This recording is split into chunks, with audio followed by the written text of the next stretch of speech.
వి gold trusted gold buyers మీరు తాకట్టు పెట్టిన బంగారాన్ని విడిపించి ఈ రోజు ఉన్న మార్కెట్ ధరకు కొనబడును. ఇక మీదట నేను ఎప్పుడూ నీ కళ్ళలో నీళ్లు చూడకూడదు, సరేనా? రే, అమ్మాయికి తీపి తినిపించు.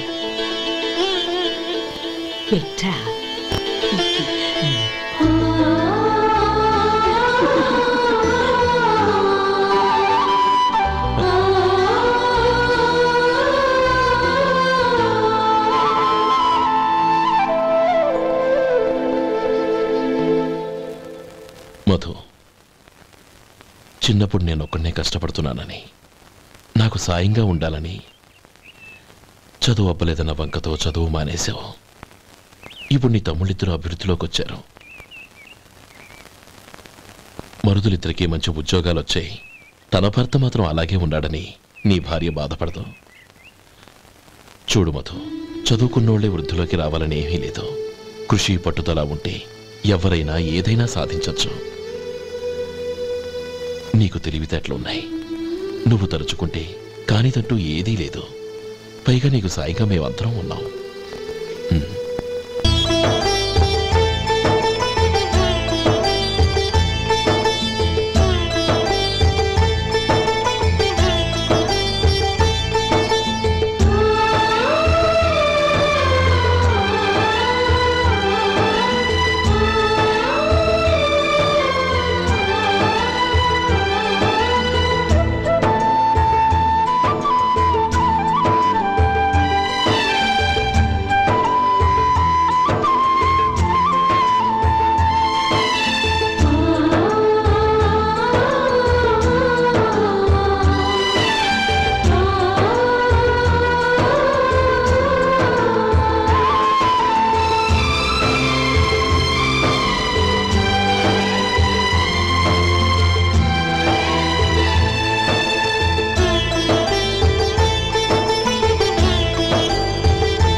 రా బాబు రా. నమస్కారం అండి.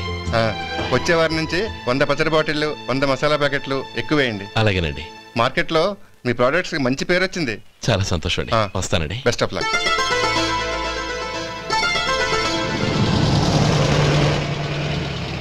ఆ బాక్స్ లోపల పెట్టవా? అలాగే సార్. ఇక మీద మీ ఆర్డర్లు సగం వేయండి, సరిపోతుంది. అదేంటండి? మీ పచ్చళ్ళు అమ్ముడుపోక చాలా స్టాక్ అలాగే ఉండిపోయింది. ఇప్పుడు అందరూ రుచి పచ్చళ్ళు, రుచి మసాలానే అడుగుతున్నారు. మా నల్లుడి గురించి తక్కువగా అంచనా వేశారు కదా, ఇప్పుడేమంటారు? ఎలాగైతేనే అతను వృద్ధిలోకి వస్తే చాలు. వాళ్ళు బాగుంటే నాకు సంతోషమేగా. ఎవడ్రా వాడు? ఇన్నాళ్ళుగా వ్యాపారం చేస్తున్నాను, నిన్నగాక మొన్న వచ్చినోడు వాడు నాకు పోటీయా? వాణ్ణి పెరగనివ్వకూడదు. వాణ్ణి ఇక్కడికి రప్పించండి, నేను మాట్లాడతాను.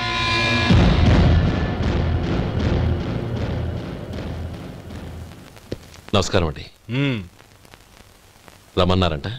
నీ పచ్చళ్ళ కంపెనీ మూసేయాలి. నీకెంత కావాలి? 5 లక్షలు ఇస్తాను. చాలా?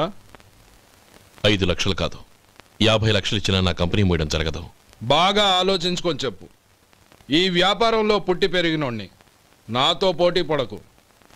నా చేతి కింద 6,000 మంది పనిచేస్తున్నారు. ఆంధ్ర మొత్తం నాకు బ్రాంచులు ఉన్నాయి. నేనే మార్కెటింగ్ చేయలేకపోతున్నాను.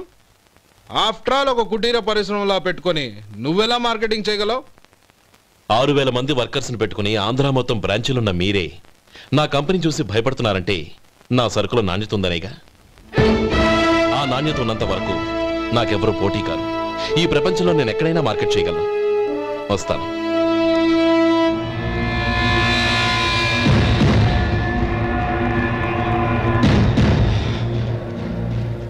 ఇక్కడ ఏం లేదండి. ఇక్కడ ఏం లేదండి. ఇప్పుడు ఊపిరి పీల్చి బిగ్బట్టు నెమ్మదిగా వదిలి. ఓకే లే, నెమ్మదిగా ఇలా వచ్చి కూర్చో. ఏం లేదు, మామూలు కడుపు నొప్పే. ఈ టాబ్లెట్స్ 3 రోజులు వాడు. ఎలా వాడాలో ఇందులో రాశాను. Token number 29. ఏమన్నారయ్యా? టౌన్ డాక్టర్ భయపెట్టేశాడు, ఆపరేషన్ అది ఇదని. కానీ ఈ డాక్టర్ బాబు ఏమీ లేదని చెప్పాడు. అలాగా? ఈ బాబు 10 కాలాల పాటు చల్లగా ఉండాల.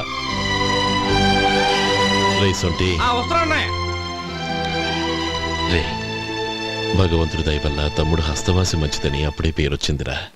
తమ్ముడిని దగ్గరుండి జాగ్రత్తగా చూసుకో. పని హడావుల్లో పడి వేళకు భోంచేయడము.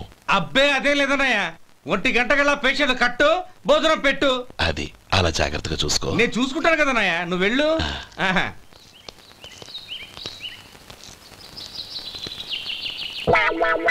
అయ్యో, ఏంటయ్యా ఉంటున్నాడా ఈ దెబ్బలు? ఏదైనా యాక్సిడెంటా? అదేం కాదండి, మరి గోరు కొరికినందుకు ఎలక్ట్రిక్ స్తంభానికి కట్టేసి ఇలా రక్తం వచ్చేలా కొట్టారండి. ఊరు కొరికినందుకు ఎలక్ట్రిక్ స్తంభాన్ని కట్టేసి ఇంతలా కొడతారా? వాళ్ళు అసలు మనుషులా రాక్షసులా? చాలా థ్యాంక్స్ అండి. కనీసం మీరైనా అర్థం చేసుకున్నారు. వాళ్ళు అర్థం చేసుకోలేదండి.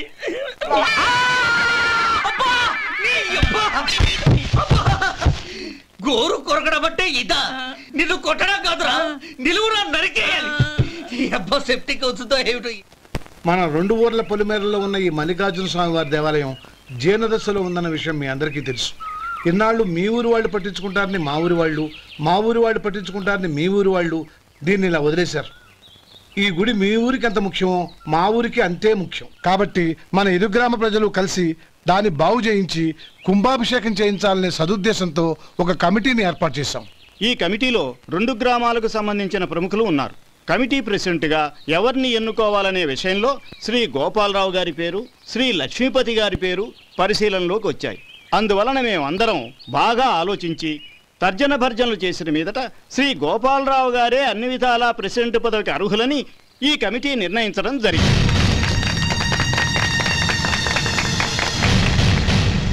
అంచేత ఈ ఉభయ గ్రామ ప్రజలు శ్రీ గోపాలరావు గారికి ఉదారంగా విరాళాలు అందజేసి ఈ శుభకార్యాన్ని జయప్రదం చేయవలసిందిగా కోరుతున్నాం. ఏంటి ఇంకా రాలేదా? ఏంటయ్యా, టైం 10 అవుతోంది.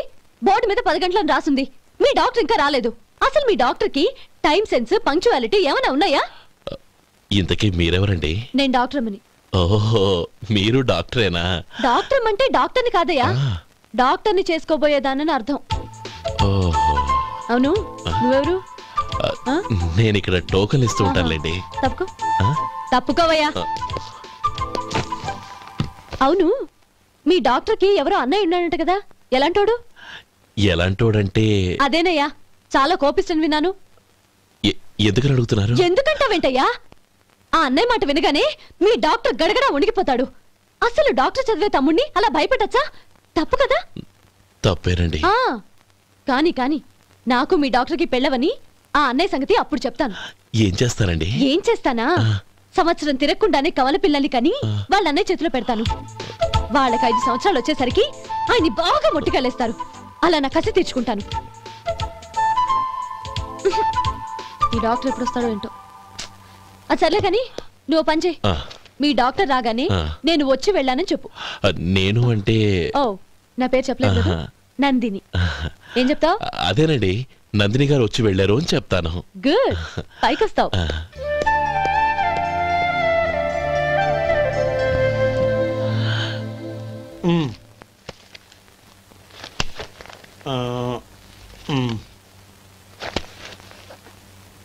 దీంతో మొత్తం 4,98,200 అయ్యాయి. పోతే నువ్వు ఇచ్చినంత ఇవ్వలేకపోయినా ఈ దైవకార్యానికి నా వంతు చందా 1800. దీంతో మొత్తం 5 లక్షలు పూర్తయ్యాయి. సరేరా, నేను ఈ డబ్బు తీసుకుని పట్నం వెళ్ళి బ్యాంక్ లో వేసొస్తాను. అలాగే, నేను నీతో వద్దాం అనుకున్నాను రా, అనుకోకుండా సాయంత్రం ఇన్స్పెక్షన్ వచ్చింది. పర్వాలేదులే, వెళ్ళొస్తాను.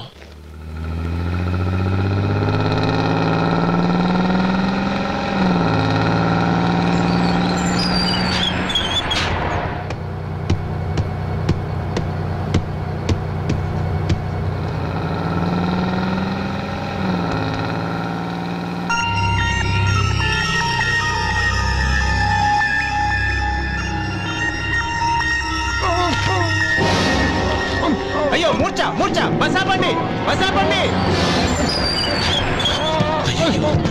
ఇదిగోండి తాళం చేతులు గుర్తి. ఈ తాళాలు చేతిలో పెట్టండి. వీటి వల్ల ప్రయోజనం లేదు. నాలుగు ఖర్చుకోకుండా పళ్ళ మధ్య పెట్టడానికి గట్టిగా అది ఒకటి ఇవ్వండి. ఇదిగో ఇది చూడండి.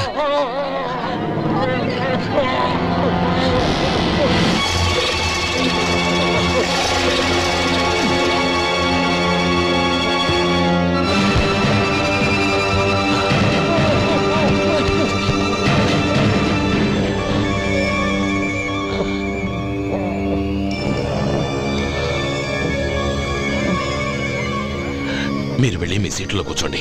కొంచెం గాలాన్ని పట్టి. ఇప్పుడు ఎలా ఉంది బాబు?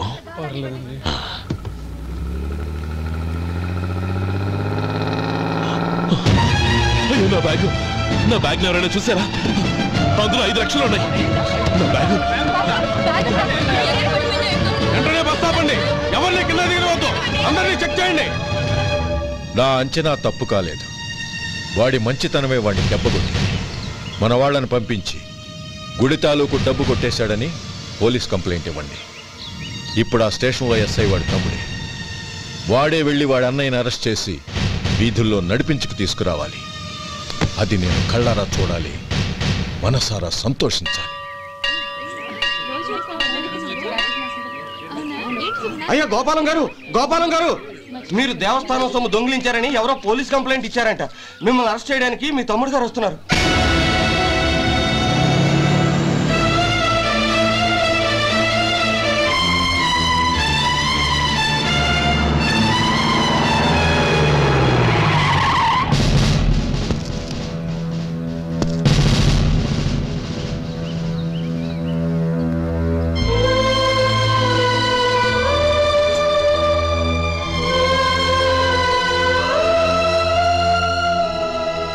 చూడు గోపి, ఎప్పుడు నువ్వు ఉద్యోగంలో చేరావో అప్పుడే తనా పరానే తేడా మర్చిపోవాలి. నేరం చేసిన వాడు నీ తమ్ముడైనా అన్నైనా సరే శిక్షించాల్సిన బాధ్యత నీది. అదే నువ్వు నీ ఉద్యోగానికి ఇచ్చే గౌరవం.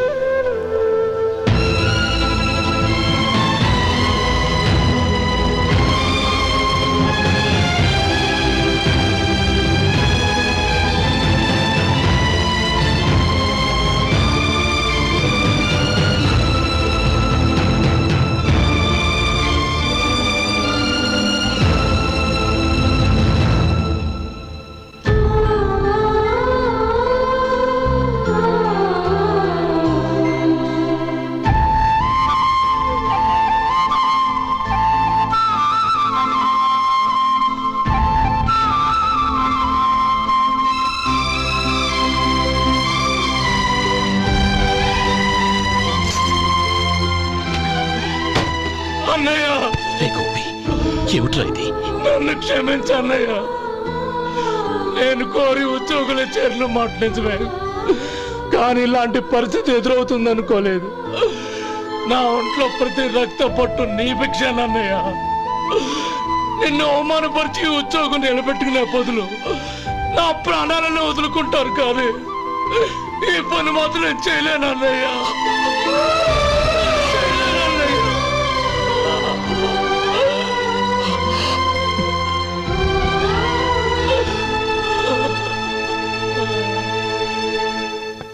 ఏరా, ఇన్నేళ్లు కష్టపడి సంపాదించిన ఉద్యోగానికి రాజీనామా చేస్తావా? కనీసం నీ పెళ్ళాం ఏమనుకుంటుందోనని ఆలోచించావా? ఇందులో అనుకోవడానికి ఏముంది మామగారు? ఎండనక వాననక కష్టపడి ఓ తండ్రి కంటే ఎక్కువగా ఈయన్ని పెంచి పెద్ద చేశారు బావగారు. అలాంటి దేవుణ్ణి అరెస్ట్ చేసే ఆ ఉద్యోగం ఈయనకు అవసరం లేదు. బాగుంది. అన్నకు తగ్గ తమ్ముడు, తమ్ముడికి తగ్గ పెళ్ళాం. సరే, మీ ఇష్టం. నానమ్మా, అన్నయ్యడి. నమస్కారం అండి. ఓ నువ్వా? రా కూర్చో. పర్వాలేదండి.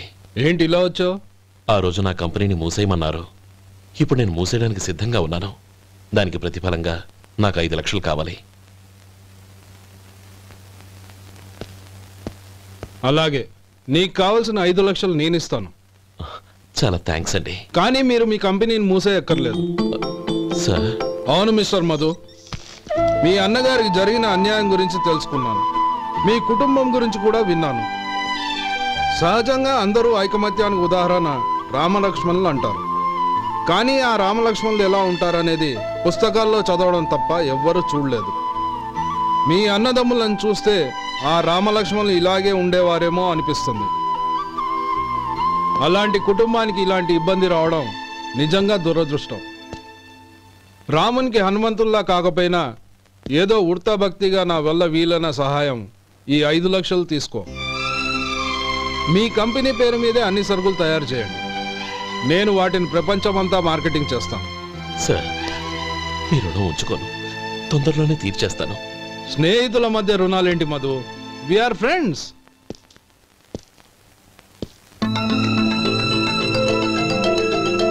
ఏంటే అక్కడ ఆగిపోయావు? రా. నువ్వు మీ అన్నయ్యని అరెస్ట్ చేయడానికి అట్టెళ్ళావు, ఆయన లొంగిపోవడానికి ఇటు వచ్చారు. అవును, యూనిఫామ్ చేత్తో పట్టుకొచ్చావేంటి? సార్, నేను రే, ఈ మాత్రం దానికే బెదిరిపోయి ఉద్యోగం వదులుకుంటావా? నువ్వు ఇలాంటివి ఎన్నో సమర్థవంతంగా ఎదుర్కోవాలి.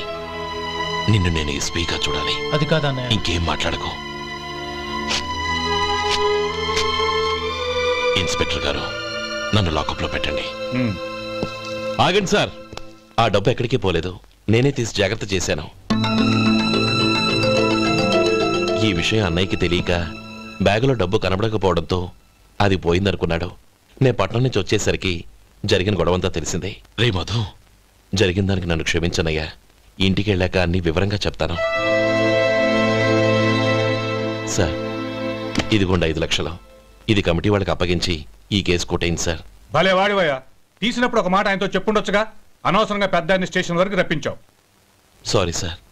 అన్నయ్య, మీరు ఇంటికి వెళ్ళండి, నేను లెక్క అప్ప చెప్పేసి వస్తాను. వస్తానండి. అలాగే. ఎలా దెబ్బ కొట్టాలన్నా కుదరటం లేదు. అయినా వీళ్ళకు ఉన్న పళ్ళంగా 5 లక్షలు ఎలా వచ్చాయి? అదే బావా, నాకు అర్థం కావటం లేదు. నీకు అర్థమైతే ఆశ్చర్యపడాలి కానీ అర్థం కాకపోతే ఆశ్చర్యమే ఉంది.